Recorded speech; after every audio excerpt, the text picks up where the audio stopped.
இயேசு கிறிஸ்துவின் இனிதான நாமத்தில் இன்றைய ஆவிக்குரிய சிந்தனைக்கு உங்களை அன்புடன் வரவேற்கின்றோம். இப்போதும் ஒரு பாடலுக்கு பின்பு உங்கள் சிந்தையை தெளிவிக்கும் ஆவிக்குரிய செய்தியை கேட்கலாம். இயேசுவை நம்பினோர் மாண்டதில்லை, என்னென்ன துன்பங்கள் நேரிட்டாலும் சிங்கத்தின் வாயினின்றும் ரட்சிப்பார், பங்கம் வராதனை ஆதரிப்பார். நெஞ்சமே நீ அஞ்சிடாதே, நம்பினோரை கிருபை சூழ்ந்திடுதே, இம்மட்டும் காத்தவர் இம்மானுவேல், இன்னமும் காத்துன்னை நடத்துவார். எப்படிப்பட்ட சூழ்நிலைகளாக இருந்தாலும் அதை மாற்ற வல்லவராகி ஆண்டவராக இயேசுவின் இனிதான நாமத்தில் உங்களை வாழ்த்துகிறேன். இந்த நாளிலும் நம்முடைய ஆவிக்குரிய சிந்தனைக்காக அப்போஸ்தலர் நடபடிகள் 27 அதிகாரம் 25 நான் வாசிக்கிறேன். மனுஷரே, திடமனதாயிருங்கள், எனக்கு சொல்லப்பட்ட பிரகாரமாகவே நடக்கும் என்று தேவனிடத்தில் நம்பிக்கை இருக்கிறேன்.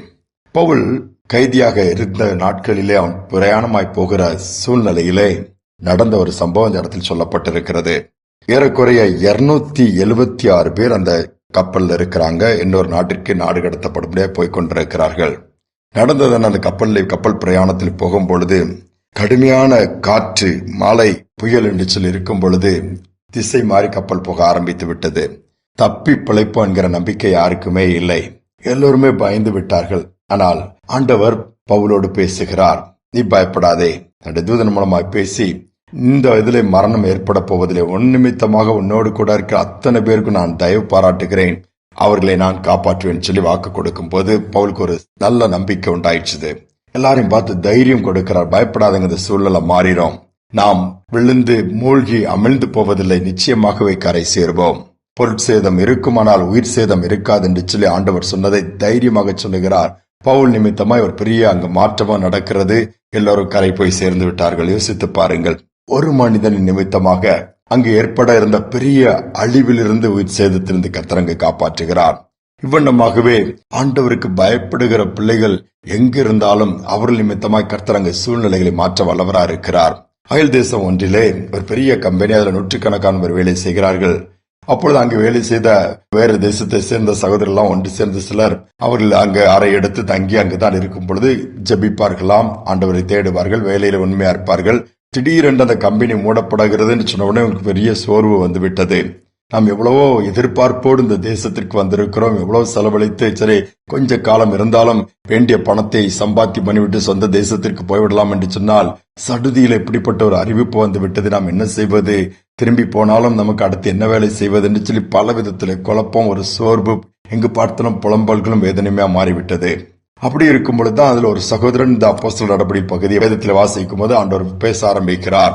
அன்று பவுல் நிமித்தமாய் கூட இருந்த அத்தனை பேருக்கும் கர்த்தர் தயவு பாராட்டினார் என்று சொல்லி வாசிக்கிறோமே. ஏன், நாம் ஜெபிக்கும் பொழுது நம் நிமித்தமாக நம்மோடு பணியாற்றுகிற அத்தனை பேருக்கும் கர்த்தர் கிருபை பாராட்டுவார், தயவு பாராட்டுவார். மூடப்பட போகிற கம்பெனியை மூடப்படாதபடி திரும்ப எடுத்து நடத்தும்படியான வாய்ப்புகளை, வழிகளை உண்டாக்குவார் சொல்லி ஒரு நம்பிக்கை வருகிறது. அதனால நம்பிக்கையோடு ஆண்டவரை நோக்கி பார்க்கிறாங்க. எங்கள் நிமித்தமாக உம்முடைய சமூகத்தில் வந்திருக்கிற இயேசுவே, எங்கள் நிமித்தமாக ஒரு அற்புதத்தை நீர் செய்ய மாட்டீரா? அன்று பவுல் நிமித்தமாக ஒரு பெரிய மாற்றத்தை கொடுத்து ஜனங்களை காப்பாற்றினீர் என்று சொல்லி இந்த காரியத்தை வைத்து ஜெபிக்கிறார். நடந்தது என்ன? அதிலே ஒரு பார்ட்னர், நான் எடுத்த அந்த கம்பெனியை தொடர்ந்து நடத்துகிறேன்னு சொல்லி முன் வருகிறார். ஆர்வமாக மற்றவர்கள் விலகினாலும் அவர் எடுத்து அதை நடத்துகிறார். அது நிமித்தமாக ஆசீர்வாதமும் உண்டாகிறது, எல்கையும் விரிவாகிறது. இவர்கள் ஜெபம் கேட்கப்பட்டு யாரும் வேலை இழக்காதபடி சூழ்நிலைகள் எல்லாவற்றையும் தலைகளாய் கர்த்தர் மாற்றிவிட்டார். பல சூழ்நிலையிலே, பல இடங்களிலே, பல கஷ்டத்திலே, பல நெருக்கத்திலே நீங்கள் கடந்து போய் கொண்டிருக்கலாம். நீங்க உண்மையாகவே ஆண்டவரை நேசித்து அவரை சார்ந்திருப்பீர்கள் என்று சொன்னால் நீங்க ஜெபித்து பாருங்க, ஆண்டவரே என் நிமித்தமாக இந்த சூழ்நிலை மாறட்டும் அப்பா, என் நிமித்தமாகவே அது என் குடும்பத்தை நினைத்தரலன்னு சொல்லி கேட்டு பாருங்க. கர்த்தர் உடனே நினைவு கூறுவார். உங்கள் நிமித்தமாக நீங்கள் இருக்கிற பகுதியில் யுத்தங்கள் நடக்குமானால் யுத்தங்களை ஓய பண்ணுவார். வேதனையான, பலவீனமான அல்லது போராட்டமான பாதையா இருந்தால் அங்கே ஒரு மாற்றத்தை கொடுப்பார். இழப்புகளும் வியாதிகளும் இருக்குமானால் அதையும் தடுத்து நிறுத்துவார். அற்புதங்களை செய்து ஜீவனுள்ள தேவன் இன்றும் ஜீவனோடு இருக்கிறார் என்பதை அந்த இடத்தில் காண்பிப்பார். சோர்ந்து போக வேண்டாம். அதனால் தான் பவுல் தைரியமாக சொல்ல, மனுஷரே திடமனதாயிருங்கள், தேவன் மேல நம்பிக்கை வையுங்கள், நிச்சயமாக நமக்கும் அவ்விதமாக செய்வார். ஜெபிப்போம். அன்பின் தகப்பனே, இதனால் நம்முடைய சமூகத்தில் தாழ்த்தி வந்து நிற்கிறோம். மனிதருடைய மனம் எல்லாம் எனக்கு திடனற்று போய் அங்கலாய்க்கிறது, என்ன செய்வது, தத்தளிக்கிறது, அடுத்து என்ன ஆகுமோ என்று சொல்லி ஒரு நிச்சயமற்ற இந்த சூழ்நிலையில உண்மையிலே ஆண்டவரை உண்மை நோக்கி பார்க்கிற பிள்ளைகள் அது நிமித்தமாக அந்த பிள்ளைகளுடைய வேண்டுதலை கேட்டு காரியங்களை மாற்றிக் கொடுப்பீராக. பாடுகள் மாறட்டும், பலவீனங்கள் மறையட்டும், அற்புதங்கள் நடக்கட்டும் அப்பா. தடைகள் எல்லாம் உடைக்கப்படட்டும் அப்பா. எந்தெந்த இடத்துல நம்பிக்கை இழந்துட்டாங்களோ இப்பொழுது ஒரு புது நம்பிக்கை எனக்கு உண்டாகட்டும். மனதில் ஒரு தைரியத்தை கொடுங்கப்பா, உற்சாகப்படுத்துங்க. இந்த நாள் முழுவதும் நீ நடத்துவதற்கு ஸ்தோத்திரம். யுத்தங்கள் நிமித்தமாக முழு உலகம் எனக்கு ஸ்தம்பித்து நிற்குதுப்பா. சமாதானத்தின் தேவன் நீர் சமாதானத்தை கட்டளையிடுவீராக. பொல்லாத மனிதர்கள், பொல்லாத சத்தின் கிரைகள் எல்லாத்தையும், அவருடைய திட்டங்கள் எல்லாவற்றையும் நீர் எடுத்து போடுங்க. உம்முடைய நாம மகிமைக்காக காரியங்கள் நடக்கட்டும். துதிகரமே ஏற்றுக்கொள்ளும் இயேசு நாமத்தில் பிதாவே, ஆமேன், ஆமேன். எதை குறித்தும் கவலைப்படாமல் திடமனதா இருங்கள். அழைத்த தேவன் உண்மையுள்ளவர், தொடர்ந்து நடத்துவார். எங்கள் நிமித்தமாக காரியங்கள் மாறட்டும் செபித்து பாருங்கள். நிச்சயமாக மாறுவதை நீங்கள் பார்ப்பீர்கள். சிந்தனையுடன் நாளை தொடருவோம். மீண்டுமாய் நாளை தினம் சந்திப்போம்.